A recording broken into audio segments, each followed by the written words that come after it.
4. For several days, the 6 of us walked on a tiny path that was about a foot wide, walled by thick bushes on either side. Junior was in front of me, and his hands didn't swing as they used to when he strode across the yard on his way back from school. I wanted to know what he was thinking, but everyone was too quiet, and I didn't know how to break the silence. I thought about where my family was, whether I would be able to see them again, and wished that they were safe and not too heartbroken about Junior and me. Tears formed in my eyes, but I was too hungry to cry. We slept in abandoned villages where we lay on the bare ground and hoped that the following day we would be able to find something other than raw cassava to eat. We had passed through a village that had banana, orange, and coconut trees. Kalilu, who knew how to climb better than all of us, mounted each of those trees and plucked as much from them as he could. The bananas were raw, so we boiled them by adding wood to a fire that was in one of the outdoor kitchens. Someone must have left that village when he or she saw us coming because the fire was new. The bananas didn't taste good at all because there was no salt or any other ingredients, but we ate every single bit just to have something in our stomachs. Afterward, we ate some oranges and some coconuts. We could not find something substantial to eat. We got hungrier day after day to the point that our stomachs were hurting and our visions blurred at times. We had no choice but to sneak back into Matrujong along with some people we encountered on the path to get some money we had left behind so that we could buy food.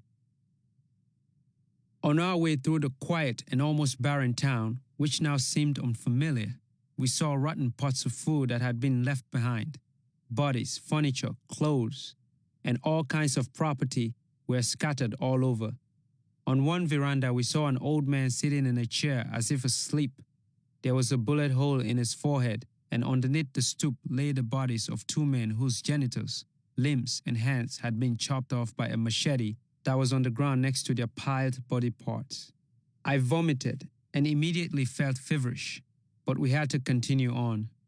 We ran on tiptoe as fast and as cautiously as we could, avoiding the main streets.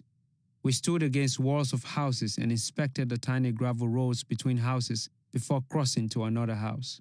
At one point, as soon as we had crossed the road, we heard footsteps. There was no immediate cover, so we had to swiftly run onto a veranda and hide behind stacks of cement bricks. We peeped from behind the bricks and saw 2 rebels who wore baggy jeans, slippers or flip-flops, and white t-shirts. Their heads were tied with red handkerchiefs, and they carried their guns behind their backs. They were escorting a group of young women who carried cooking pots, bags of rice, mortars, and pestles. We watched them until they were out of sight before we began moving again. We finally got to Kalilu's house. All the doors were broken, and the house was torn apart. The house, like every other in the town, had been looted. There was a bullet hole in the door frame and broken glass of Star Beer, a popular brand in the country, and empty cigarette packets on the veranda floor. There was nothing of use to be found in the house. The only food that was available was raw rice in bags that were too heavy to carry and would slow us down. But the money was, luckily, still where I had kept it, which was in a tiny plastic bag under the foot of the bed. I put it inside my krepi, and we headed back toward the swamp. The 6 of us, including the people we had entered the town together with, gathered at the edge of the swamp as planned and started crossing the clearing 3 at a time. I was in the second batch with Taloi and another person. We started to crawl across the clearing at the signal of the first group that had made it across. While we were in the middle of the clearing, they signaled for us to lie flat, and as soon as we hit the ground, they motioned for us to continue crawling.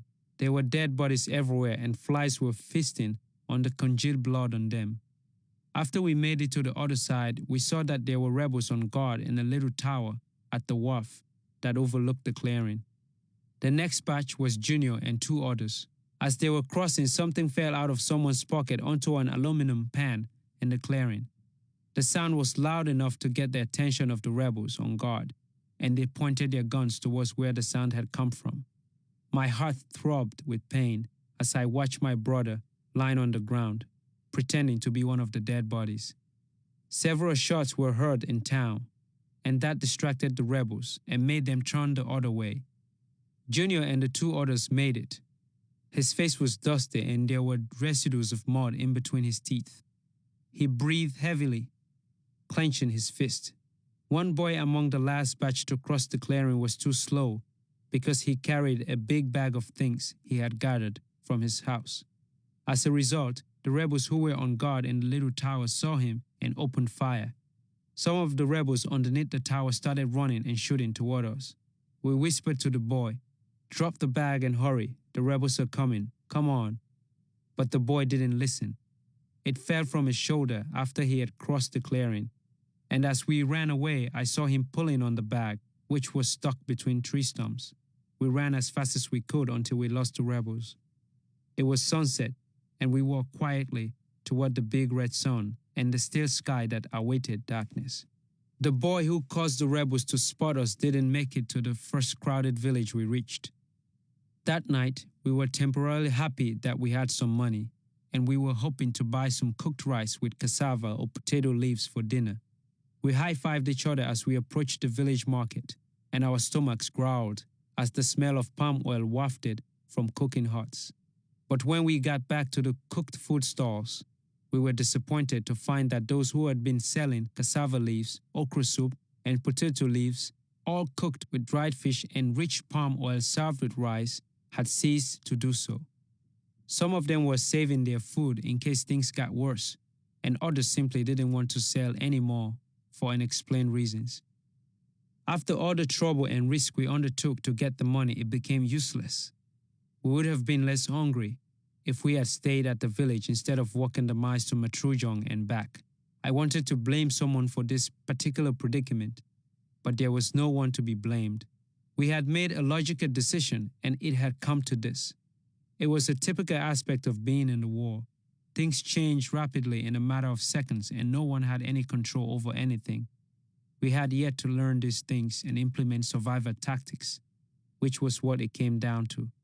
That night we were so hungry that we stole people's food while they slept. It was the only way to get through the night.